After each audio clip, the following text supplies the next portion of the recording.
আর কোনো নারী জাতির যদি চুলের মুঠি যদি কোনো পুরুষ ঝরে, জানবেন তার মৃত্যু তাড়াতাড়ি সন্নিকটে আসতে চলেছে। আমার মুখের কথা নয়, শাস্ত্রে তার বহু প্রমাণ আছে বাবা। তাই যাই হোক, এইবার দ্রৌপদীর যখন চুলের মুঠিটা ধরে টানতে টানতে রাজসভায় নিয়ে গেল, সেখানে প্রায় 20 থেকে 25,000 ব্যক্তি বসে আছে রাজসভায়, দুর্যোধনের রাজসভায়। তখন দুর্যোধন দুঃশাসনকে বলছে, ভাই এই দ্রৌপদী একদিন আমাদের অপমান করেছিল, সবার মাঝে দ্রৌপদীর অঙ্গে যে বসন আছে ওই বসনগুলো টেনে হিজড়ে খুলে ফেলে দাও। এইবার দুঃশাসন কি করলেন? দুঃশাসন ছুটে গিয়ে দ্রৌপদীর বস্ত্রটা এমন করে ধরেছে। যখনই দ্রৌপদীর বস্ত্রটা ধরেছে, তখন দ্রৌপদী দেখলো কিরকম হলো, এখানে আমার তীর বীর 5-5টা স্বামী বসে আছে, আর তাদের স্ত্রীকে অপমান করছে, আর আমার স্বামীগুলো সব মাথা নত করে আছে। এবার আমার বাবাদের মায়েদের বলবো, দ্রৌপদীর কটা স্বামী জানা আছে? 6টা? 5টা? বেশ, এদিকের বাবারা বলুন তো, দ্রৌপদীর কটা স্বামী? 5টা। হ্যাঁ ঠিক আছে, দ্রৌপদীর 5টা স্বামী, আর মায়েদের কটা? যদি কোনো মায়ের 2টো স্বামী থাকে একটু হাত তুলে দেখান না। হরে কৃষ্ণ হরে কৃষ্ণ।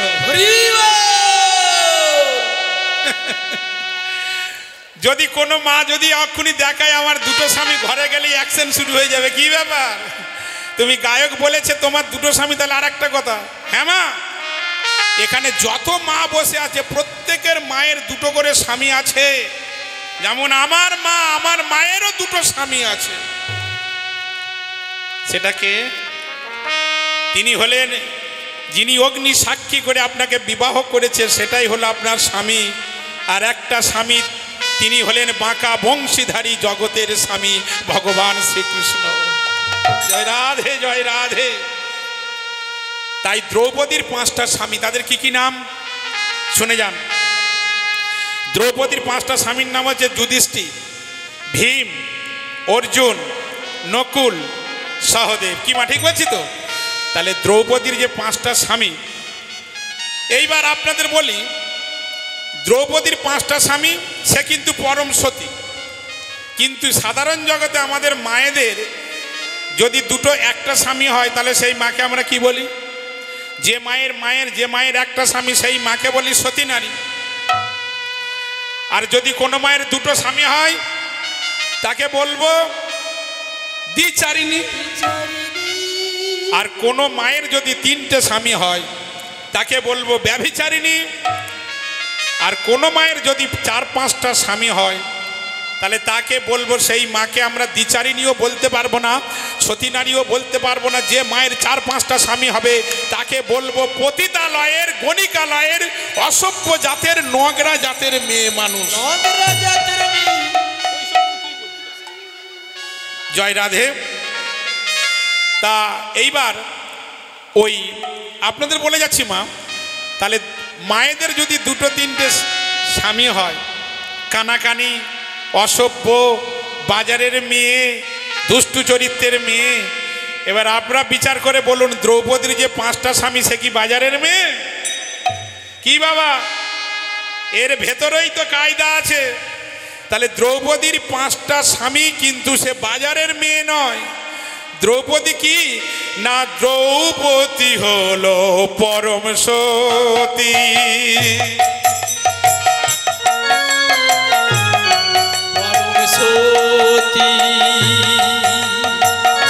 দ্রৌপদী হলো পরম সতী, আর দ্রৌপদী হলো পরম সতী। পঞ্চস্বামী হলে কি হবে, দ্রৌপদী পরম সতী। হলো পরম সতী,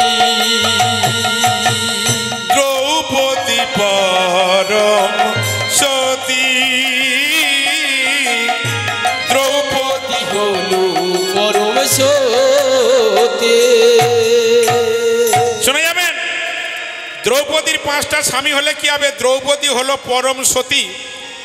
আর এই দ্রৌপদীর নাম যদি মা কেউ ঘুম থেকে উঠে, বানানো কথা নাই, কোন গ্রন্থে আছে বলে দেব,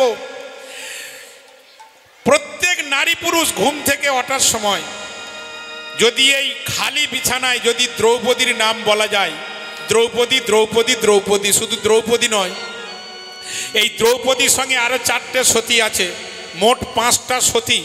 আর এই 5টা সতীকে বলা হয় প্রাতঃস্মরণী সতী। আর সেই 5টা সতীর কি কি নাম আপনাদের বলে যাচ্ছি।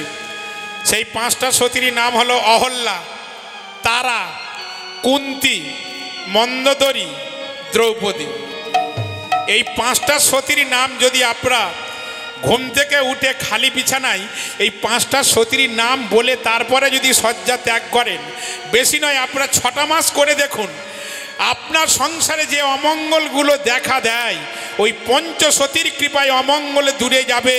আর তাদের কৃপায় আপনার সংসারে মঙ্গল আসতে শুরু হবে। এটা মহাভারতে তার বর্ণনা করা আছে। এইবার আরো একটু জানবো, আমার মায়েদের অনেক সময় একটা স্বামী আছে, আবার গোপনে অনেক জায়গায় হয়তো লুকোচুরি করে আর একটাও থাকলেও থাকতে পারে। শুধু তাই নয়, শুধু মায়েদের বললাম না, বাবাদেরও গন্ডগোল আছে। অনেক বাবারাও দেখবে ঘরেতে কি সুন্দর স্ত্রী আছে, আবার পরস্ত্রী ধরে অন্য জায়গায় সংসার চালাচ্ছে বা অন্য জায়গায় গোপনে রেখে দিয়েছে। জানাজানি হয়ে গেলে, কানাকানি হয়ে গেলে আমরা বলি, হাই রে, এই মেয়েটা কি অসভ্য নারী রে, কি সুন্দর কার্তিকের মতো স্বামী পেয়েছে, আবার অন্য একটা মহিষাসুরের মতো স্বামীকে ধরে সংসার করছে। আবার আমরা বলে থাকি, হাই রে, এই ছেলেটা এত সুন্দর স্ত্রী পেয়েছে, আবার আর একটা স্ত্রীকে গ্রহণ করে সংসার করছে। এরা কি বলতো না, কেউ কাউকে দোষ দেবেন না। কেন? যে যেমন আগের জন্মে চালান তৈরি করেছে, এ জন্মে তাকে পেতেই হবে। কারণ পাপ কোনোদিন বাপকেও ছাড়েনি, আর আজকেরও ছাড়বে না। তাই এই যে দ্রৌপদীর 5টা স্বামী, আর সেই 5টা স্বামীকে নিয়ে এসে ঘর সংসার করলো মহাভারতে। তাহলে এই দ্রৌপদীর যে 5টা স্বামী কি করে হলো? এই দ্রৌপদী আগের জন্মে কি গন্ডগোল করেছিল, আগের জন্মে কি সমস্যায় পড়েছিল যে এ জন্মে তার 5টা স্বামী হলো? কি তত্ত্বটা শোনা হবে না আমি পালায় চলে যাব? হ্যাঁ, তত্ত্ব শুনে যান মা। অনেক 2 দিন ধরে লীলা শুনছেন, লীলার ভেতরেই তত্ত্ব, তত্ত্বর ভেতরে লীলা হবে। তাহলে মন দিয়ে শুনুন যে মানুষের ছেলে বলুন বা মেয়েদের বলুন 2-3টে করে স্বামী বা স্ত্রী হয়। আর দ্রৌপদীর কেন 5টা স্বামী হলো, কি কারণে? এই আগের জন্মে মা কোনো জায়গায় কোনো না একটা গণ্ডগোল ছিল, সেই গণ্ডগোলের কারণে আমরা এ জন্মে এই 5টা স্বামী পেল দ্রৌপদী। কারণ দেখবেন একই মায়ের পেটের ভাই, আমরা 3 ভাই 4 ভাই, এক ভাইয়ের হয়ে যায় 4 তলা, আর এক ভাইয়ের হয়ে যায় কেন নিচুতলা? একই ঝাড়ের মাছ, কেউ যায় পায়খানায়, কেউ যায় হরিবাসনে। তাহলে কর্ম অনুযায়ী ফল। তাহলে দ্রৌপদীর 5টা স্বামী কেন হলো, ছোট্ট করে মিনিট 5-এর মধ্যে বলে দিই।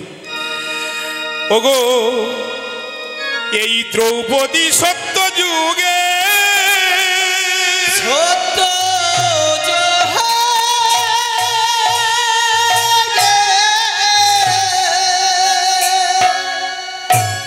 এই দ্রৌপদী মা সত্য যুগে, মন দিয়ে শুনবেন, গল্প করবেন না। এই দ্রৌপদী সত্য যুগে ছিল এক ব্রাহ্মণের কন্যা, নাম হলো কেতকী। এইবার ওই কেতকী ছোটবেলায় থেকে তার একটাই মনে আশা ছিল যে আমি নারায়ণের তপস্যা করব, আর নারায়ণকে যেন আমি স্বামী রূপে কাছে পাই। তাই ওই কি করলেন, কেতকী তখন ভাবলেন যে নারায়ণকে স্বামী রূপে পেতে গেলে, ভগবান কৃষ্ণকে পতি রূপে পেতে গেলে আমাকে তপস্যা করতে হবে। তখন কি করলেন, ওই কেতকী চিন্তা করছে আমি যে এমন জায়গায় গিয়ে ওই তপস্যা করব নারায়ণের, আমি যেন কানের কাছে যেন কেউ ডিস্টার্ব যেন না করে। কারণ বাবা, যেখানে দেখবেন আপনি সাধন ভজন করবেন, আপনার কানের কাছে কেউ যদি খিটিং মিটিং করে সাধনা হবে? হ্যাঁ মা, হবে না। তখন মনে মনে ভাবছে তাহলে আমি কোন জায়গায় গিয়ে আমি নারায়ণের তপস্যা করব। তখন ওই কেতকী মনে মনে স্থির করলেন, ভালো জায়গা যদি থাকে, নির্জন জায়গা থাকে, তাহলে ভোলানাথের কৈলাস পর্বত, সেই কৈলাস পর্বতে গিয়ে আমি নারায়ণের ধ্যান করব।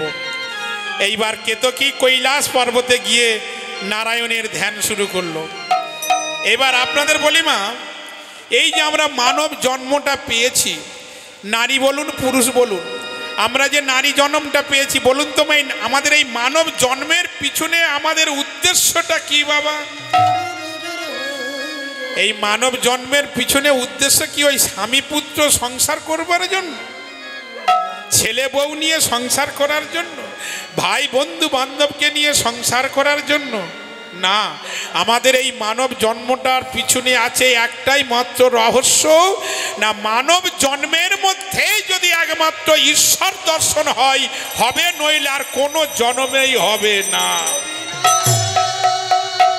কারণ সবার উপরে মানুষ সত্য, তাহার উপরে কেউ নাই। তাই আমাদের এই মানব জন্মের পিছনে উদ্দেশ্য হলো একটাই, নিত্য কৃষ্ণের দাস হবার জন্য। তাই যাই হোক, তাই এখানে কি হলো না, সেই মহাদেবের কৈলাস পর্বতে গিয়ে কেতকী নয়ন মুদিত করে নারায়ণের ধ্যান করছে। কেমন করে ধ্যান করছে? ওগো নম নারায়ণ, নম নারায়ণ, নম নারায়ণ, নম নারায়ণ।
নয় দুদিন নয় 10 দিন নয় 10 বছর নয়, কৈলাস পর্বতে 1000 বৎসর শুধু তপস্যা করে যায়। তপস্যা করে যায়। শুনে যাবেন মা, 1 বৎসর নয় 10 বছর নয়, 1000 বৎসর যখন নারায়ণের তপস্যা করে যাচ্ছে। এইবার কেতকীর তপস্যা চলাকালীন কেতকীর জীবনে ঘটে গেল একটা বিরাট দুর্ঘটনা। কি দুর্ঘটনা? কেতকী এমন করে নারায়ণের ধ্যান করছে, আর এমন তো সময় একটা গাভী আর তার পিছনে 5টা ষাঁড় ছুটে যাচ্ছে সেই গাভী মাকে প্রেম নিবেদন দেবে বলে। এইবার প্রেম নিবেদন দেবে বলছে। এইবার 5টা ষাঁড় যখন একটা গাভীর পিছনে ছুটে যাচ্ছে, সেই গাভী মা ওই 5টা স্বামীর ভয়ে সেই গাভী মা তখন এমন করে ছুটে পালিয়ে যাচ্ছে। ছুটিতে ছুটিতে ছুটিতে ছুটিতে ছুটিতে ছুটিতে এখন ওই গরু মা গাভী মা কেতকী যেখানে ধ্যান করছিল মা, সেই জায়গাটায় এসে গাভী মা দাঁড়িয়ে গেল। আর পিছন দিক থেকে তার 5টা ষাঁড় স্বামী ছুটে আসছে, এসে কেতকী যেখানে ধ্যান করছিল সেখানে গাভী মা দাঁড়িয়ে গেল। আর পিছনে 5টা ষাঁড় গর্জন করছে। তারা এমন গর্জন করছে, এখন সেই গর্জন কেতকী নারায়ণের ধ্যান করছিল, ওই 5টা ষাঁড়ের গর্জন কেতকীর কর্ণগোচরে যেই গিয়েছে, কেতকীর ধ্যান ভঙ্গ হয়ে গিয়েছে। এইবার যখনই ধ্যানটা ভঙ্গ হয়ে গিয়েছে, কেতকী নয়ন মুদিত করেছিল, নয়নটা যেই খুলেছে দেখে একটা গাভী আর তার পিছনে 5টা ষাঁড়। তখন কেতকী কি করলেন, ওই নারায়ণের তপস্যা ত্যাগ করে ওই দৃশ্য দেখে এখন মুচকি মুচকি হেসে ফেলেছে।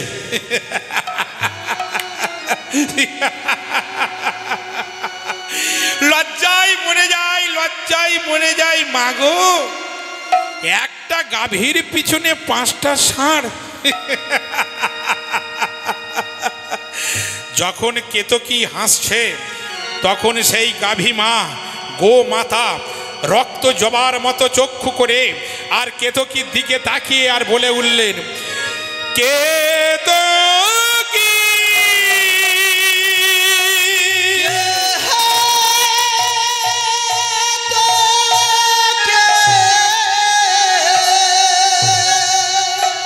কেতকী, আমরা গরু জাতি, আমরা পশু জাতি, নেই কোনো আমাদের বুদ্ধির স্মৃতিমিতি। আমার পিছনে আমার 5টা স্বামী ছুটে এসেছে আমাকে প্রেম নিবেদন দেবে বলে, আর সেই দেখে তোর লজ্জা হলো না? আমরা গরু জাতি বলে আমাদের দেখে তুই রহস্য করে হাসছিস নাই?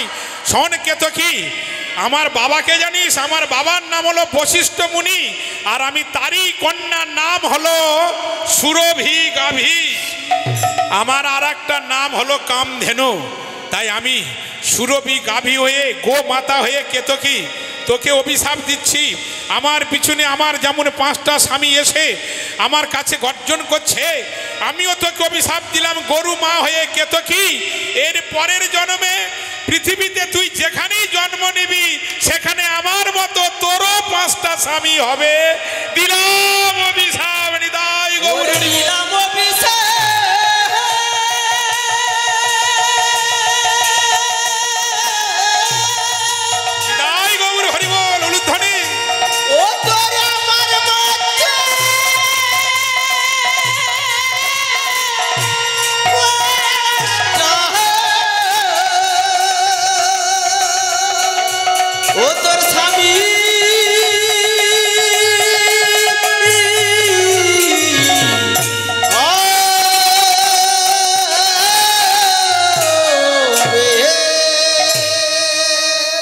অভিশাপ দিলেন গরু মা, এর পরের জন্মে আমার মতো তোরও 5টা স্বামী হবে। তখন কেতকী কেতকী তখন নারায়ণের ধ্যান শেষ করে ওই গরু মায়ের চরণখানা জড়িয়ে ধরে আর বলল, মা মা আমি নারী জাতি, আমি বুঝতে নারী, মা তোমার অভিশাপ তুমি ফিরিয়ে নাও। আমি নারী জাতি হয়ে পৃথিবীতে কেমন করে 5টা স্বামী নিয়ে ঘর করব? সবাই যদি আমাকে দেখে সবাই বলবে কলঙ্কিনী যাচ্ছি, ওর 5টা স্বামী, গণিকালয়ের মেয়ে। মা মা আমি এই যন্ত্রণা সহ্য করতে পারবো না। কেতকী কাঁদছে গরু মায়ের চরণ ধরে।